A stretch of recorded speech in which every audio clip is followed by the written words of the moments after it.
ഫ്ലൈറ്റിൽ നിന്ന് നമസ്കരിക്കുന്ന കാര്യത്തെക്കുറിച്ച് പറയുമ്പോൾ അങ്ങനെയൊക്കെ നമുക്ക് നിസ്കരിച്ചാൽ ശരിയാകുമോ?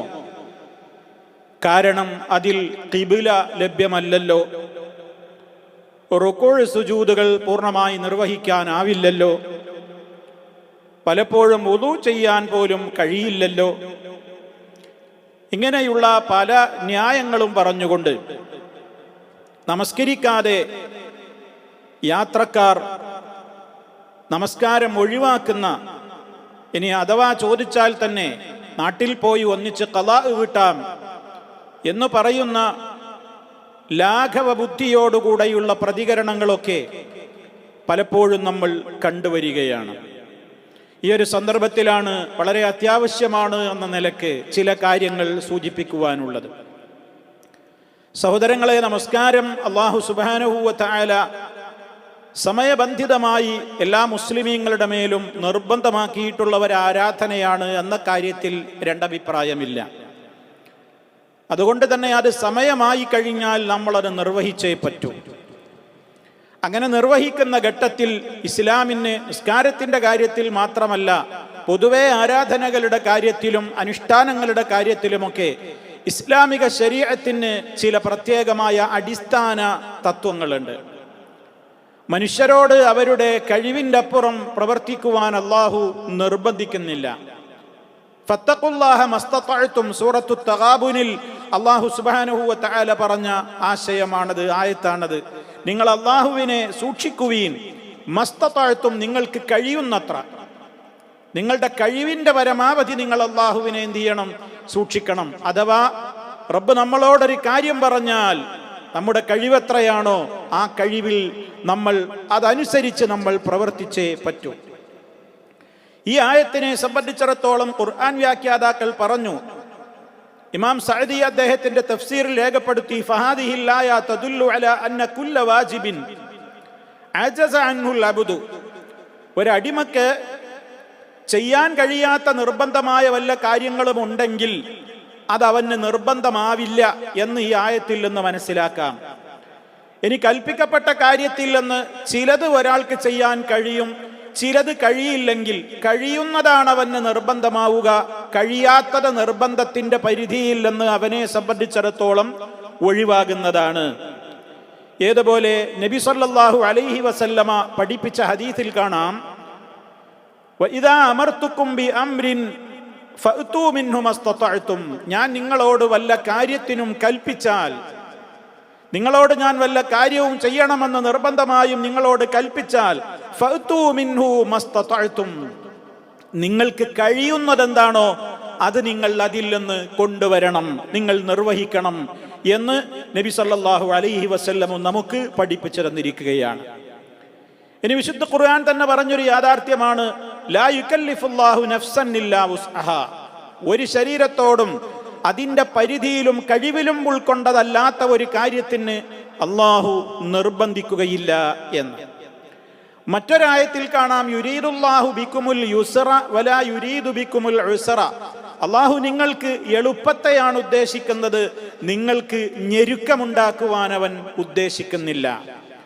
മറ്റൊരു സൂക്തത്തിൽ കാണാം, വമാ ജഅല അലൈക്കും ഫിദ്ദീനി മിൻ ഹറജിൻ, മതകാര്യങ്ങളിൽ നിങ്ങളുടെ മേൽ അല്ലാഹു ഏതെങ്കിലും വിധത്തിലുള്ള ബുദ്ധിമുട്ടിക്കൽ, വിഷമമുണ്ടാക്കൽ നിശ്ചയിച്ചിട്ടില്ല എന്ന്. ഇതെല്ലാം നമുക്ക് പഠിപ്പിച്ചു തരുന്നത് ഇസ്ലാമിൻ്റെ ഈ വിഷയത്തിലുള്ള കാഴ്ചപ്പാടുകളാണ്. വിമാനത്തിനകത്ത് നമ്മൾ നിസ്കരിക്കുമ്പോൾ നമ്മെ സംബന്ധിച്ചിടത്തോളം അതിൽ പല അവസ്ഥകളിലായിരിക്കും നമ്മൾ നിസ്കാരത്തിൻ്റെ സമയത്തുണ്ടാവുക. ഒന്ന്, ചില ഘട്ടങ്ങളിൽ നമ്മൾ യാത്ര ചെയ്യുന്ന സമയത്ത് നാം, ഉദാഹരണം ലുഹറിന്റെ സമയമാകുന്നതിൻ്റെ മുമ്പേ നമ്മുടെ ഫ്ലൈറ്റിൽ നമ്മൾ ബോർഡിംഗ് നടന്നു. അങ്ങനെ ഫ്ലൈറ്റ് പുറപ്പെട്ടു, ലുഹറിന്റെ സമയം കഴിഞ്ഞു, ലുഹർ ബാങ്ക് വിളിച്ചു. അസർ സമയമാകുമ്പോഴേക്ക് നമ്മൾ നമ്മുടേതായ രാജ്യത്ത് പോയി ലാൻഡ് ചെയ്യുകയുമില്ല. എങ്കിൽ എന്ത് ചെയ്യണം? നമ്മൾ അതിൽ വെച്ച് ലുഹറും അസറും ജമ്മും ഖസറുമാക്കി നിസ്കരിച്ചേ പറ്റൂ. കാരണം ലാൻഡ് ചെയ്യാൻ വേണ്ടി കാത്തു നിന്നാൽ അവിടെ ഇറങ്ങുമ്പോഴേക്ക് അസറും നഷ്ടപ്പെട്ടു പോകും. അതുകൊണ്ട് ആ ഘട്ടത്തിൽ ഫ്ലൈറ്റിൽ വെച്ച് നമ്മൾ നിസ്കരിക്കൽ നമുക്ക് നിർബന്ധമാകും, നീട്ടിവെക്കാവതല്ല. നീട്ടിവെക്കാവുന്ന ഒരവസ്ഥയുണ്ട്. അതെന്താണ്? നമ്മൾ ഇപ്പോൾ ഉദാഹരണം മഗ്‌രിബിന്റെ സമയത്തിന് മുമ്പ് നമ്മൾ ഫ്ലൈറ്റിൽ ബോർഡിംഗ് നടന്നു, ഫ്ലൈറ്റിൽ കയറി. കുറച്ച് യാത്ര കഴിഞ്ഞപ്പോഴാണ് മഗ്‌രിബിന്റെ സമയമായത്. ഇനി നമ്മൾ ഉദ്ദേശിക്കുന്ന നമ്മുടെ നാട്ടിൽ നമ്മൾ ലാൻഡ് ചെയ്യുമ്പോൾ അവിടെ ഇശാഇന്റെ സമയം കഴിഞ്ഞിട്ടുണ്ടാവുകയില്ല. നമുക്ക് അവിടെ എത്തിയിട്ട് ഇശാ നിസ്കരിക്കുവാനുള്ള അവസരമുണ്ടെങ്കിൽ ഈ രണ്ട് നമസ്കാരവും നമുക്ക് ജംആക്കുവാൻ അള്ളാഹു അനുവദിച്ചിട്ടുള്ള നിസ്കാരമാണല്ലോ. അപ്പോൾ നമുക്ക് മഗ്‌രിബിന്റെ സമയമാകുമ്പോൾ നമ്മൾ മനസ്സിൽ കരുതുന്നു, ഞാൻ മഗ്‌രിബും ഇശായും കൂടി നാട്ടിലെത്തിയിട്ട് ജംആക്കിക്കൊണ്ട് നിസ്കരിക്കാൻ കരുതുന്നു എന്നവൻ മനസ്സിൽ കരുതുകയാണ്. എങ്കിൽ പിന്നെ അവൻ ആ ഫ്ലൈറ്റിൽ വെച്ച് നിസ്കരിക്കേണ്ടതില്ല. അവൻ നാട്ടിലെത്തിയിട്ട് കൃത്യമായി സമ്പൂർണമായ നിലക്ക് അവന് അതിൻ്റെ എല്ലാ ചിട്ടവട്ടങ്ങളും മര്യാദകളും പാലിച്ചുകൊണ്ട് തന്നെ അവൻ മഗ്‌രിബും ഇശായും ഒരുമിച്ച് നിസ്കരിച്ചാൽ മതി. ഇനി ഒരാളെ സംബന്ധിച്ചിടത്തോളം അയാൾ ഇശാക്ക് അവിടെ എത്തിയിട്ട് സാധ്യമാകുമോ ഇല്ലേ, ഇതിന്റെ സമയം കഴിയുമോ ഇല്ലേ എന്നൊന്നും പറയൂല. അങ്ങനെയുള്ള ഘട്ടത്തിൽ അയാൾക്ക് എന്ത് ചെയ്യാം? അയാൾക്ക് ഫ്ലൈറ്റിൽ വെച്ച് തന്നെ നിസ്കരിക്കാം. അത് അനുവദനീയമാണ്. നീട്ടിവെച്ചാൽ അവിടെ കിട്ടുമെന്നുണ്ടെങ്കിൽ നീട്ടിവെക്കലാണ് വേണ്ടത്. ഇതാണ് ഒരവസ്ഥ. ഇനി ഒരു നിലക്കും നമുക്ക് നീട്ടിവെക്കുവാൻ അവസരമില്ലാത്ത ഘട്ടങ്ങളാണ് പലപ്പോഴും നമ്മൾ നമ്മുടെ നാടുകളിലേക്കൊക്കെ യാത്ര ചെയ്യുമ്പോൾ നമ്മുടെ അധിക ഫ്ലൈറ്റുകളും രാത്രികളിൽ പുറപ്പെടുന്ന ഫ്ലൈറ്റുകളാണ്. രാത്രികളിൽ പുറപ്പെടുന്ന ഫ്ലൈറ്റുകളിൽ കയറുമ്പോട്ട് സുബഹി ആയിട്ടുണ്ടാവില്ല, കയറി കുറച്ച് കഴിഞ്ഞിട്ടാണ് സുബഹി ആവുക. നാട്ടിലെത്തുമ്പോഴേക്ക് സുബഹിയുടെ സമയം കഴിഞ്ഞ് സൂര്യോദയവും നടന്നിരിക്കും. ഒരു നിലക്കും ഇത് അങ്ങോട്ടോ ഇങ്ങോട്ടോ ജംആക്കുവാനോ ഖസറാക്കുവാനോ ഒന്നും നിവൃത്തിയില്ലാത്ത നിസ്കാരമാണ് ഫജ്ർ. ജംആക്കാൻ നിവൃത്തിയില്ല. ളുഹറിലേക്ക് ജംആക്കാൻ പറ്റൂല, ഇശായിലേക്ക് ഇങ്ങോട്ടും ആക്കാൻ പറ്റൂല. അതാണ് ഫജ്ർ നമസ്കാരത്തിന്റെ പ്രത്യേകത. നമുക്ക് എല്ലാവർക്കും അറിയാവുന്നൊരു യാഥാർത്ഥ്യമാണ്. എങ്കിൽ ആ സമയത്ത് അയാൾ ഫ്ലൈറ്റിൽ വെച്ച് നിസ്കരിച്ചേ പറ്റൂ. അപ്പൊ ഇങ്ങനെ ഫ്ലൈറ്റിൽ വെച്ച് നമ്മുടെ നമസ്കാരത്തിന്റെ സമയമായി കഴിഞ്ഞാൽ നിസ്കരിക്കൽ നിർബന്ധമായ ഘട്ടങ്ങളിൽ ഓരോരുത്തരും അവരുടെ ഫ്ലൈറ്റുകളിൽ വെച്ച് അവർ നമസ്കരിക്കേണ്ടതുണ്ട്. ഇനി അടുത്ത വിഷയം, ഉളൂഇന് എന്തു ചെയ്യും? പലരും അതാണ് ചോദിക്കാറുള്ളത്. ഉളൂ ഇല്ല. ഒരാൾ ഉളൂവോടുകൂടെയാണ് കയറിയിട്ടുള്ളതെങ്കിൽ അയാളെ സംബന്ധിച്ചിടത്തോളം വിഷയമേ അല്ല. ഒരാൾ ഉളൂ എടുത്തിരുന്നു, ഉളുവെടുത്ത അയാൾ കാലിൽ സോക്സ് ഒക്കെ ധരിച്ചിട്ടാണ്, ആണായാലും പെണ്ണായാലും ഒക്കെ ഉളുവെടുത്ത് കഴിഞ്ഞ് പിന്നെ യാത്രാസ്ഥലം പുറപ്പെടുന്നതിന്റെ മുമ്പേ അവർ സോക്സ് ഒക്കെ ധരിച്ചിട്ടുണ്ടാകും. അങ്ങനെ ഫ്ലൈറ്റിൽ വെച്ച് ഉളു മുറിഞ്ഞു എങ്കിൽ അവർക്ക് ഫ്ലൈറ്റിന്റെ അകത്തുള്ള സൗകര്യങ്ങൾ, പരിമിതമായ സൗകര്യങ്ങൾ ഉപയോഗപ്പെടുത്തിക്കൊണ്ട് ഉളു ചെയ്യാമല്ലോ. കാൽ കഴുകുന്നതിനാണല്ലോ നമുക്ക് ഫ്ലൈറ്റിലെ ടോയ്ലറ്റ് സംവിധാനങ്ങളിൽ ഏറെ ബുദ്ധിമുട്ടേണ്ടി വരിക. അതിന് പകരം നമ്മുടെ കൈകൾ രണ്ടും നനച്ച് നമ്മുടെ ഹുഫമേൽ അതല്ലെങ്കിൽ നമ്മുടെ സോക്സിന്മേൽ നമുക്ക് തടവിയാൽ മതിയല്ലോ. ആ പ്രശ്നം അങ്ങനെ പരിഹരിക്കപ്പെട്ടു. ഇനി ഒരാൾ ഉളു എടുത്തിട്ടൊന്നല്ല ഫ്ലൈറ്റിൽ കയറിയിരുന്നത്, അയാൾക്ക് ഉളു ഇല്ല, ഫ്ലൈറ്റിൽ പോയിട്ട് ഉളു എടുക്കാൻ ഒരു നിവൃത്തിയില്ല, ഒരു നിലക്കും കാല് കഴുകാനോ ഒന്നും സംവിധാനമില്ല. എങ്കിൽ അയാൾ എന്ത് ചെയ്യണം? അയാൾ തയമ്മും ചെയ്യണം. ഉളൂഇന് പകരം അയാൾ തയമ്മും ചെയ്യണം. ഉളൂ എടുക്കാൻ കഴിയുന്നുണ്ടെങ്കിൽ അങ്ങനെ, തയമ്മും കഴിയുന്നുണ്ടെങ്കിൽ അങ്ങനെ. രണ്ടിനും കഴിയാത്ത പക്ഷം അയാൾ അങ്ങനെ തന്നെ നിസ്കരിക്കണം. നിസ്കാരത്തിന് എന്തായാലും ഒഴിവില്ല. നീട്ടിവെക്കാൻ കഴിയാത്ത നിസ്കാരമാണെങ്കിൽ അയാൾ ഫ്ലൈറ്റിൽ വെച്ച് നിസ്കരിച്ചേ പറ്റൂ. ഇനി അടുത്ത വിഷയം, നിസ്കാരം എങ്ങനെ നിർവഹിക്കണം? നിസ്കാരം നിർവഹിക്കണം എന്നുണ്ടെങ്കിൽ നമ്മൾ എന്തു ചെയ്യണം? നമുക്ക് സമയമായി എന്നറിയണമല്ലോ. അത് നമുക്ക് അന്വേഷിക്കാം ബന്ധപ്പെട്ട ആളുകളോട്. ഇപ്പൊ ഈ ഏരിയയിൽ സമയം എത്ര ആയിട്ടുണ്ട്, അല്ലെങ്കിൽ നമ്മുടെ നാട്ടിൽ നിന്ന് പുറപ്പെട്ട് ഒരു പകുതിയോളം വഴി എത്തുന്നത് വരെ പുറപ്പെട്ട സ്ഥലത്തെ നിസ്കാര സമയം, പകുതിയോളം പിന്നെ സമയം കഴിഞ്ഞാൽ നമ്മൾ പോകുന്ന സ്ഥലത്തെ സമയമൊക്കെ കണക്കുകൂട്ടി നമുക്ക് നിസ്കരിക്കാം. അതൊക്കെ അങ്ങനെ പരിഹരിക്കപ്പെട്ടാലും അടുത്ത ചോദ്യം വരുന്നത്, ഖിബിലക്ക് മുന്നിടൽ നിർബന്ധമാണല്ലോ ഫർള് നമസ്കാരങ്ങളിൽ. സുന്നത്ത് നിസ്കാരപ്പ വാഹനത്തിൽ വെച്ച് ഖിബില ഇല്ലെങ്കിലും സാരമില്ല. സുന്നത്ത് നിസ്കരിക്കാൻ യാത്രാവാഹനത്തിൽ വെച്ച് ഖിബിലക്ക് അഭിമുഖമായിട്ടല്ലെങ്കിലും നിർവഹിക്കാമെന്ന കാര്യത്തിൽ തർക്കമേതുമില്ല. എന്നാൽ ഫർളിന് ഖിബില വേണമല്ലോ. എന്തു ചെയ്യും? കഴിയാവുന്നിടത്തോളം അന്വേഷിക്കുക. എങ്ങോട്ടാണ് ഡയറക്ഷൻ, ഖിബിലയുടെ ഡയറക്ഷൻ. എയറോസ്റ്റസ്മാർ അറിയാവുന്നവർ പറയും. ഇനി അറിയില്ലെങ്കിൽ വെസ്റ്റും ഈസ്റ്റും എവിടെയാണെന്നെങ്കിലും അവർ പറയും. ചിലപ്പോൾ നമ്മൾ മുന്നോട്ട് പോകുന്നു, നമ്മുടെ സീറ്റിന്റെ നേരെ എതിർവശത്തേക്കായിരിക്കും ഖിബില ഉണ്ടാവുക. അല്ലെങ്കിൽ വലതുവശത്തേക്കായിരിക്കും. നമ്മെ സംബന്ധിച്ചിടത്തോളം അവിടെ ഖിബിലക്ക് തിരിഞ്ഞ് നിസ്കരിക്കൽ പ്രായോഗികമല്ല. കഴിയുന്നത്ര നമ്മൾ അന്വേഷിച്ചു, നമ്മൾ അതിനെക്കുറിച്ച് അന്വേഷിച്ചു, നിവൃത്തിയില്ല. എന്നാൽ സൗദി എയർലൈൻസ് പോലെയുള്ള ചില വലിയ ഫ്ലൈറ്റുകളിലൊക്കെ ഫ്ലൈറ്റിന്റെ ബാക്ക് ഭാഗങ്ങളിലും മധ്യഭാഗങ്ങളിലുമൊക്കെ ആയിക്കൊണ്ട് ചില കർട്ടനിട്ട് മറച്ച ചില റൂം സൗകര്യങ്ങൾ നമുക്ക് കാണുവാൻ സാധിക്കാറുണ്ട്.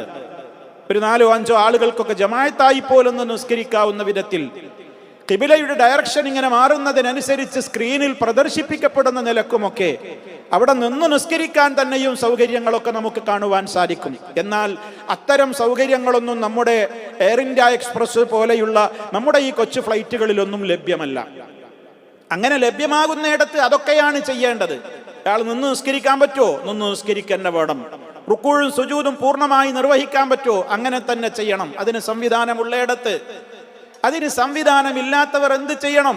നിൽക്കാൻ കഴിയില്ലേ? നബി സല്ലല്ലാഹു അലൈഹി വസല്ലം എന്താ പറഞ്ഞത്?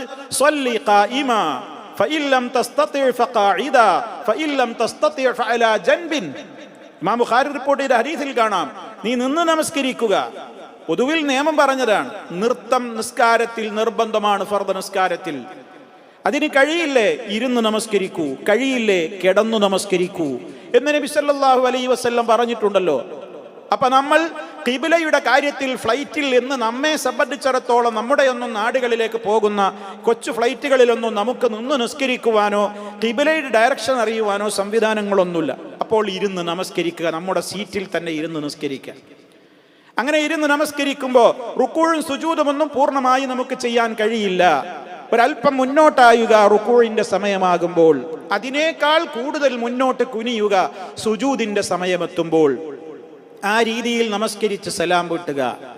ഇതാണ് ഫ്ലൈറ്റിൽ വെച്ച് നമ്മൾ നമസ്കരിക്കേണ്ടുന്ന രൂപം. ഇനി ഇതിനെക്കുറിച്ച് ചില ആളുകൾ പറയുന്നത്, ഇതൊക്കെ ഖിബിലക്ക് മുന്നിടലും അതുപോലെ തന്നെ റുക്കൂഴ് സുജൂദ് പൂർണ്ണാർത്ഥത്തിൽ നിർവഹിക്കലുമൊക്കെ സാധ്യമാകാത്ത നിസ്കാരമാണ് വിമാനത്തിലുള്ള നിസ്കാരം എന്നതിനാൽ സമയത്തിന്റെ ബഹുമാനത്തെ കണക്കിലെടുത്തുകൊണ്ട് നമ്മൾ നമസ്കരിക്കൽ നിർബന്ധമാണെങ്കിലും ആ നിസ്കാരം കൊണ്ടായിട്ടില്ല. നാട്ടിൽ പോയി കഴിഞ്ഞാൽ സൗകര്യം കിട്ടുമ്പോൾ നമ്മൾ ഈ നിസ്കാരത്തെ മടക്കി നമസ്കരിക്കണം എന്നാണ് ചില മദ്ഹബി വീക്ഷണം സ്വീകരിച്ചിട്ടുള്ള ചില പണ്ഡിതന്മാരൊക്കെ സമൂഹത്തോട് പറഞ്ഞുകൊണ്ടിരിക്കുന്നത്. നമ്മുടെ നാട്ടിലുള്ള പല ആളുകളും അവരുടേതായ പ്രസംഗങ്ങളിൽ ജനങ്ങളോട് ഇങ്ങനെയാണ് പറയുന്നത്: സമയത്തിന്റെ ഹുർമത്ത് മാനിച്ചുകൊണ്ട് നിസ്കരിച്ചോളിൻ, പക്ഷേ നാട്ടിൽ പോയാൽ എന്ത് ചെയ്യണം? അത് വീണ്ടെടുക്കണം, മടക്കി നമസ്കരിക്കണം എന്ന്. അതിന് നമുക്കൊരു പ്രമാണങ്ങളുടെ പിൻബലം ഇല്ല. സമയത്ത് കൃത്യമായി നാം ആ നിസ്കാരം നിർവഹിച്ചു എന്ന് പറഞ്ഞാൽ എന്താണോ നമ്മുടെ സാധ്യത അതല്ലേ അള്ളാഹു കൽപ്പിച്ചിട്ടുള്ളൂ. ഫത്തഖുല്ലാഹ മസ്തതഅ്തും ഇദാ അമർതുകും ബിഅംരിൻ ഫഅ്തു മിൻഹു മസ്തതഅ്തും. നിങ്ങളോടൊരു കാര്യം കൽപ്പിച്ചാൽ നിങ്ങളുടെ കഴിവിൽപ്പെട്ടത് എന്താണോ അത് ചെയ്യുവീൻ. നമ്മുടെ കഴിവിന്റെ പരമാവധിയാണ് നമ്മൾ ചെയ്തത്. അതൊക്കെ ചെയ്തിട്ട് കഴിഞ്ഞതിന് ശേഷം പിന്നെ നമ്മൾ നാട്ടിൽ പോയിട്ട് വീണ്ടും ഒന്ന് നമ്മൾ ഇത് മടക്കി നമസ്കരിക്കണം എന്ന് പറയുന്നതിന് പ്രമാണങ്ങളുടെ പിൻബലം ഇല്ല. അതുകൊണ്ട് സഹോദരങ്ങളെ, നാം ഈ വിധത്തിൽ നമ്മുടെ ഫ്ലൈറ്റിൽ വെച്ച് നമ്മൾ ഇങ്ങനെയെങ്കിലും നിസ്കാരം നിർവഹിച്ചു എങ്കിൽ അത് മതി. ഇതിനോട് ചേർത്ത് മനസ്സിലാക്കേണ്ടുന്ന മറ്റൊരു കാര്യം കൂടിയുണ്ട്.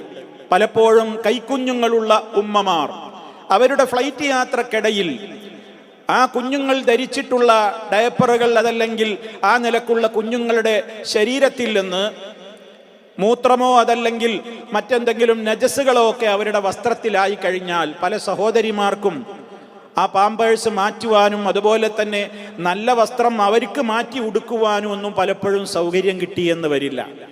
ഇത്തരം ഘട്ടങ്ങളിൽ ഈ സഹോദരിമാരെന്ത് ചെയ്യും?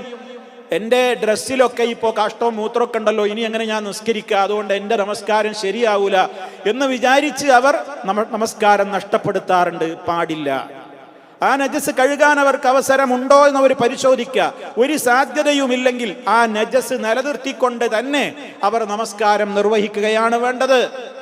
വീട്ടിൽ പോയിട്ട് പിന്നെ മടക്കി നിസ്കരിക്കണോ? വേണ്ട. അവരുടെ കഴിവിന്റെ പരമാവധി അവർ നിർവഹിച്ചേ പറ്റൂ. അതാണ് അവരോടും കൽപ്പിക്കപ്പെട്ടിട്ടുള്ളത്. ഇതും കൂടി നമ്മൾ ഇതിനോട് ചേർത്ത് മനസ്സിലാക്കേണ്ടതുണ്ട്. എങ്ങനെയായിരുന്നാലും നമസ്കാരം നീട്ടിവെക്കുക, അത് സുഖമായിട്ട് അവിടെ കടന്നുറങ്ങുക. സുബൈയുടെയൊക്കെ സമയത്ത് ഫ്ലൈറ്റിൽ അങ്ങനെ കടന്നുറങ്ങും ആൾക്കാർ. എഴുന്നേൽക്കൂല, നിസ്കരിക്കൂല. ആരെങ്കിലും നിസ്കരിക്കുന്നത് കണ്ടാവൻ അത്ഭുതത്തോടെ നോക്കൂ, ഇതെന്ത് പരിപാടിയപ്പത്. അതേപോലെ അപ്പുറമൊക്കെ ഇരിക്കുന്നത് ചിലപ്പോൾ അമുസ്ലിമീങ്ങളൊക്കെ ആയിരിക്കൂലേ, അവരുടെയൊക്കെ ഇടയിൽ നമുക്ക് എങ്ങനെ നിസ്കരിക്കുക? അവരിങ്ങനെ നമ്മൾ ഈ കുനിയലും നിവരലും ഒക്കെ കാണുമ്പോൾ ഈ കൈ കൊണ്ട് ആംഗ്യം കാണിക്കലും ഇങ്ങനെയൊക്കെ പലതും കാണുമ്പോൾ അവർക്കിടയിൽ അപമാനിതരാവില്ലേ എന്ന് വിചാരിച്ചുകൊണ്ട് നിസ്കരിക്കാത്ത ചില മുസ്ലിം പേരുള്ള ആളുകളും ഉണ്ട്. അതൊന്നും ന്യായമല്ല സഹോദരങ്ങളെ. നമ്മുടെ സാധ്യതകൾ എത്രത്തോളമുണ്ടോ ആ സാധ്യതകളെ ഉപയോഗപ്പെടുത്തിക്കൊണ്ട് നാം നിർവഹിക്കുക. അതുകൊണ്ട് ഫ്ലൈറ്റ് യാത്രയിൽ വെച്ച് നിസ്കാരം ഒഴിവാക്കരുത്. ഒരു ഇളവും ആ വിഷയത്തിലില്ല എന്ന് ഓരോരുത്തരും മനസ്സിലാക്കുക.